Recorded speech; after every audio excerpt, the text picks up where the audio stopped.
देवळा माजिवडे विधानसभा मतदारसंघामध्ये ज्या विहिरी आहेत त्या बहुतांश विहिरी ह्या अतिशय घाण झाल्या होत्या।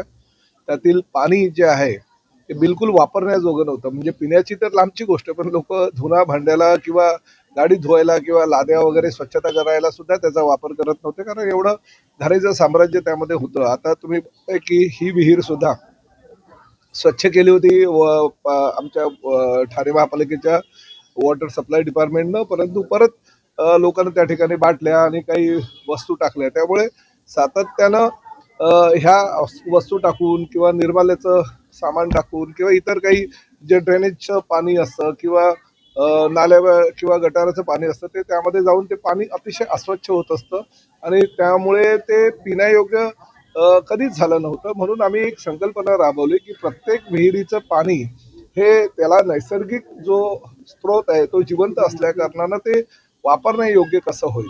आणि त्यामुळे एकनाथ शिंदे साहेब राज्याचे मुख्यमंत्री असताना मी एक प्रपोजल त्यांच्याकडे दिलं, जे आमच्या ठाणे महापालिकेच्या आणि मीरा भाईंदरच्या वॉटर सप्लाय डिपार्टमेंटनं माझ्याकडे दिलं होतं आणि त्या माध्यमातून ते प्रेझेंटेशन दिल्यानंतर शिंदे साहेबांनी ठाणे आणि मीरा भाईंदरच्या सगळ्या विहिरीचं सुशोभीकरण करणे, पुनरुज्जीवन करणे, ते जे पाणी आहे त्यामध्ये ते वापरण्यायोग्य करणे किंबहुना पिण्यायोग्य करण्यासाठी 50 कोटीचा निधी उपलब्ध करून दिला। ते प्रपोजल आम्ही तयार केलं आणि गेल्या 2 वर्षापासून त्यावर काम चालू होऊन आज त्यापैकी बहुतांश विहिरी ह्या स्वच्छ करण्यात आलेल्या आहेत। त्यावर आरो प्लांट लावलेले आहेत।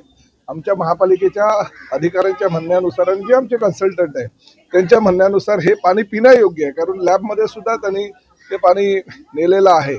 माझं असं म्हणणं, पिण्यायोग्य ठीक आहे, परंतु वापरण्यायोग्य असेल तरी सुद्धा ह्या पाण्याचा फायदा हा सर्वसामान्य नागरिकांना होणार आहे, कारण ह्या सगळ्या जुन्या विहिरी आहेत आणि या विहिरीच्या पाण्याच्या माध्यमातून कपडे धुणं, भांडी धुणं, लाद्या पुसणं किंवा गाड्या धुणं किंवा इतर काही गोष्टी ज्या आहेत स्वच्छतेसाठी, साफसफाईसाठी या पाण्याचा जरी उपयोग झाला तरी निश्चितपणे ह्या उन्हाळ्याच्या दिवसामध्ये याचा फार मोठा फायदा होऊ शकेल।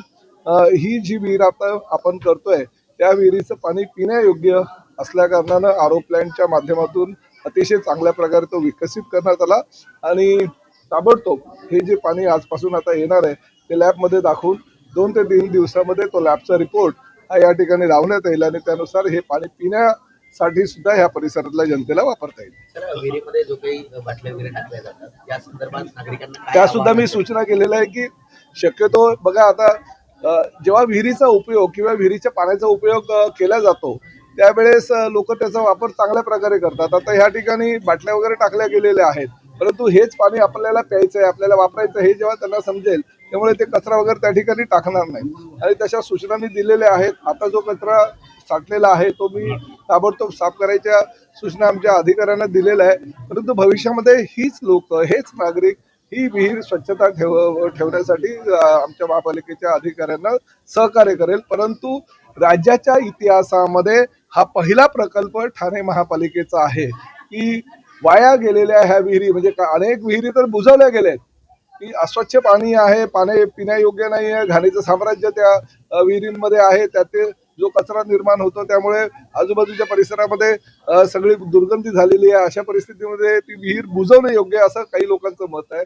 परंतु आम्ही ह्या विहिरी बुजवल्या नाही, नैसर्गिक पाण्याचे स्रोत कायम ठेवून हे पाणी पिण्यायोग्य, वापरण्यायोग्य आम्ही केलेलं आहे। म्हणजे महाराष्ट्राच्या इतिहासामध्ये मुख्यमंत्री पदावर कार्यरत असताना एकनाथ शिंदे साहेबांनी जे सहकार्य केलं त्या सहकार्यामुळे आम्ही हे करू शकलो आणि याचा फार मोठ्या प्रमाणात फायदा सर्वसामान्य जनतेला होणार आहे। कारण